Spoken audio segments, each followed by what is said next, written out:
Lumayan keringetan hari ini. Nah, halo Sobat Cuan, udah olahraga belum hari ini? Jangan sampai belum ya, karena olahraga ini adalah salah satu bentuk bahwa kita sayang dan peduli ini sama tubuh kita. Karena kalau bukan kita yang menjaga tubuh kita, siapa lagi kan? Tapi kalau ngomong-ngomong soal olahraga nih, memang sejak pandemi COVID-19 banyak masyarakat yang sudah mulai punya waktu begitu ya untuk berolahraga karena semakin sadar nih mengenai kesehatan. Dan salah satu cara untuk menjaga kesehatan ini adalah tentunya dengan olahraga. Tapi kalau ngomongin olahraga, pasti banyak yang mengira bahwa mulai dari pakaiannya sampai alat-alat untuk olahraganya pasti merupakan brand luar. Ternyata nggak juga loh. Ternyata ada juga brand dalam negeri yang sudah mulai memproduksi alat-alat olahraga dan juga pakaiannya. Ini seperti yang Bunga pakai hari ini, mulai dari sepatunya, celananya juga, baju dan jaketnya ini merupakan brand dari dalam negeri. Ayo, penasaran kan kira-kira apa ya? Nah, makanya simak terus liputan Bunga kali ini, sekaligus Bunga akan mengulik mengenai bisnis olahraga. Yuk!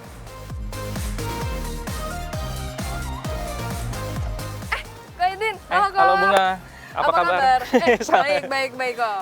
Kok apa kabar? Baik. Oke, kok ini kan Bunga udah pakai sepatu, terus juga celana, bajunya juga nih dari Fit sama kayak Koko. Bunga mau dong diajak ngobrol-ngobrol bisnis. Oh, oke, boleh yuk. Oke, kita ke arah sana kali Ya, ya, Kok? boleh. Yuk. Kalau Kok Edwin sendiri memang rutin kok masih olahraga?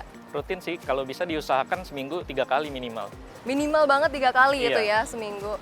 Oke, nah ini kan Koko punya brand namanya Fits begitu ya. Iya, Nah, benar. ini awal mulai gimana sih kok? Dari banyaknya sektor bisnis yang ada, kenapa pilih sektor olahraga ini kok? Oke, jadi kan sebelumnya sebenarnya backgroundnya saya pas 2012 itu dokter. Dan kebetulan pada saat itu baru lulus kuliah kedokteran. Oke. Nah, terus abis itu jadinya kita tahu bahwa nanti 2-3 tahun ke depan itu kita akan magang praktek di mana kita itu hampir bisa nggak dapat pendapatan di situ. Oke. Nah, dari situ sih saya jadinya berpikir untuk memulai bisnis, untuk cari-cari tambahan aja. Nah, kebetulan pas saya lagi magang kedokteran, ada pacarnya saya punya adik, dia jualan suplemen ke gym-gym.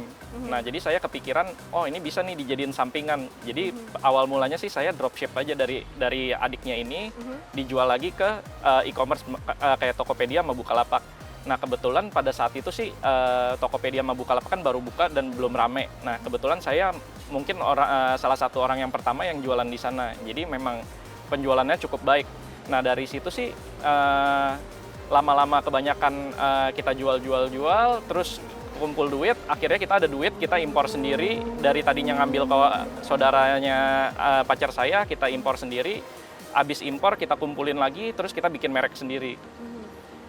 Oke, jadi dari dokter hingga akhirnya endingnya di bisnismen ya kok ya? Iya, benar. Oke, kalau produknya sendiri ada apa aja sih kok? Kalau tadi kan awalnya dari suplemen protein begitu ya, kalau Iya. sekarang udah kembangin ke apa aja nih? Ya, jadi kan awalnya kita lebih ke suplemen protein, susu untuk fitness. Ya. Nah, awal mulanya kita berpikir kalau kita jual susunya, kenapa kita nggak jual juga alat-alat perlengkapan untuk orang pergi nge-gym. Nah, jadi awal mulainya kita jualan mulai kayak sarung tangan, botol-botol. Nah, terus sesuai perkembangannya ternyata kok peminatnya banyak nih. Akhirnya kita bilang karena ini satu kategori olahraga, kenapa nggak kita kembangin? Nah, akhirnya kita kembangin dari peralatan fitness, terus kita kembangin peralatan yoga, sama peralatan untuk olahraga di rumah. Oke, nah tadi Ko Edlin juga udah sempat menjelaskan nih soal rebranding tadi ya kok ya. Nah itu gimana sih kok pembiayaannya berapa besar sih kok sampai bisa untuk merebranding lalu punya brand sendiri ini seperti apa kok? Oke, jadi kebetulan sih pada saat saya mulai dropship itu lumayan lama ya, harus ngumpulin sekitar 1-2 tahun supaya kita punya modal untuk impor.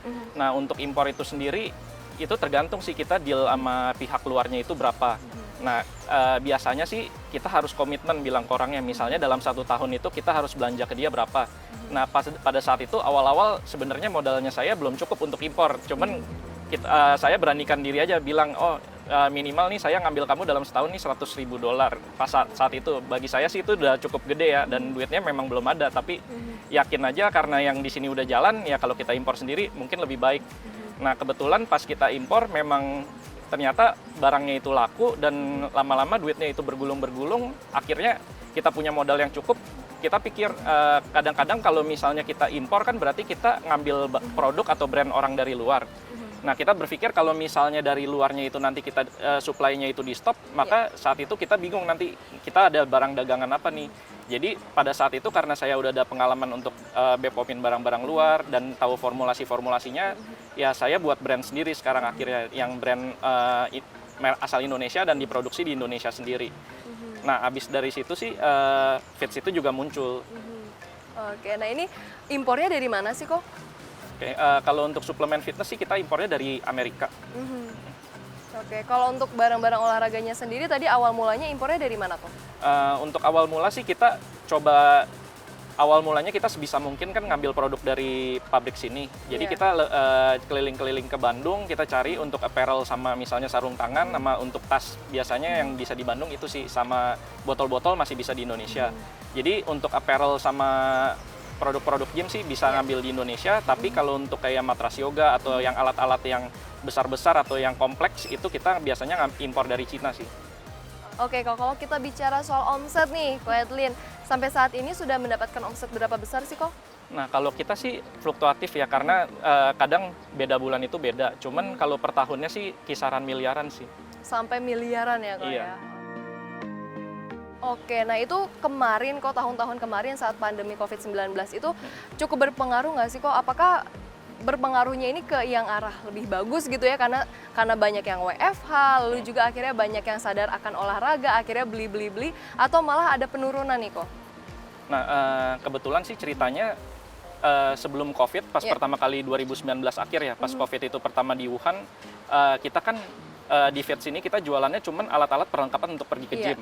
Nah, jadi pas saat itu saya berpikir, nah kalau misalkan nanti COVID-nya ini datang ke Indonesia, berarti kan orang-orang ini udah nggak pergi ke gym lagi. Maka kalau orang nggak pergi ke gym, otomatis susu nih nggak diminum dan perlengkapan nge-gym pun nggak perlu lagi. Nah, jadi saya berpikir pada saat itu, gimana nih caranya kita bisa jualan kalau misalnya yang orang yang targetnya kita aja dia stay-nya di rumah, tapi nggak keluar. Jadi apa yang kita jual sekarang ini nggak akan laku di market yang nantinya akan datang. Nah, pas saat itu saya berpikir sih, di mana orang ini bakal beraktivitas, karena orang ini banyak beraktivitas di rumah. Jadi saya pikir kalau misalnya kita bisa menyediakan alat olahraga yang gampang, yang bisa dipakai di mana saja, di rumah atau di sekitaran rumah, maka itu akan baik. Nah, jadi pas 2019 akhir itu kita udah prepare untuk order alat-alat yang untuk bisa digunakan di rumah dengan gampangnya.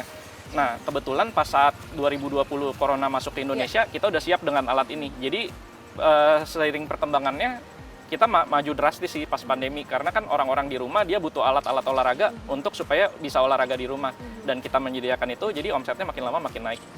Oke, itu kenaikannya berapa persen sih kok?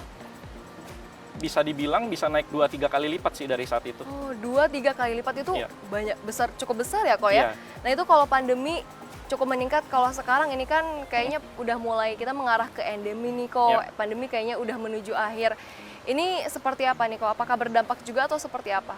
Nah, kebetulan saat ini kita makin meningkat. Kenapa? Karena sebenarnya pas pandemi ini pola pikir dan kebiasaan hidup orang itu berubah kan.